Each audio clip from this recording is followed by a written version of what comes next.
pagkakatiwalaan. ABS-CBN News and Current Affairs. Panig sa katotohanan, panig sa bayan.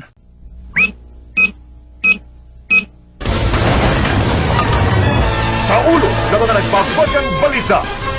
Hinihingi ko po kay Pangulong Arroyo na sibakin niya si General Hermogenes Esperon. Peace Advisor Hermogenes Esperon pinasisibak ng mga senador kasunod ng umano'y pananakot na hindi ipagtatanggol ang North Cotabato sa MILF. Esperon at North Cotabato Vice Governor Manny Piñol nagkasagutan. Eastern Petroleum umaming wala ng lugi sa diesel pero ibang kumpanya ng langis 5 piso pa raw ang babawiin. Pagdiba sa tindahan sa sidewalk sa Maynila, nauwi sa batuhan at habulan. Exclusive! Estudyante sa Quezon, patay sa hazing. Lalaki umakyat sa billboard sa Batangas matapos iwan ng kalibin. Exclusive! Batang inihagis sa bangin ng pinsan na iligtas matapos ang 6 na araw. Exclusive! Pinay na baliktad ang paa, balik Pilipinas na. Olympic torch na dala ni NBA superstar Yao Ming dumating na sa Beijing. Flag bearer ng bansa na si Pacman pinalakas ang loob ng atletang Pinoy. Big Rat Dolphy nagbabalak nga ba ng double wedding? Sabayan ko na siya, double wedding na kami. Double wedding.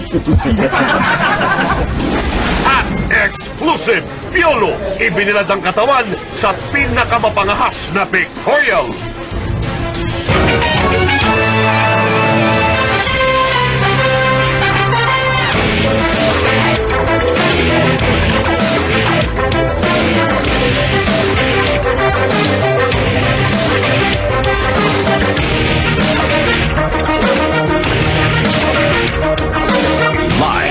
Mula sa ABS-CBN News Center, Manila, ito ang TV Patrol World!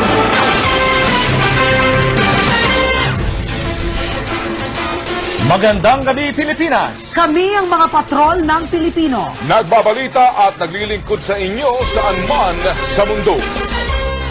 Sibakin si Esperon. Ito ang panawagan ngayon matapos ang kapalpakan sa panukalang kasunduan sa MILF at umano'y pamimwersa ng kalihim para ito'y maisulong. Bawal na rin pong tumuntong ang Presidential Advisor on the Peace Process at ilang pang miyembro ng Government Peace Panel sa lungsod ng Iligan. Nagpapatrol, Linda Humilla.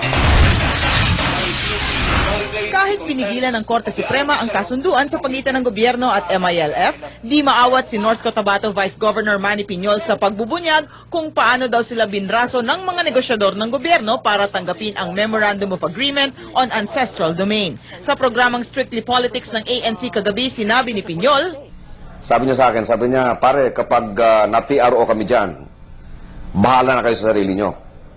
We are not going to sacrifice the lives of our soldiers to defend you. sapat na ito para maalarma si Senador Marrojas at hingin ang ulo ni Esperon. Hinihingi ko po kay Pangulong Arroyo na sibakin niya si General Hermogenes Esperon bilang Presidential Advisor on the Peace Process. Sa ginawa ni General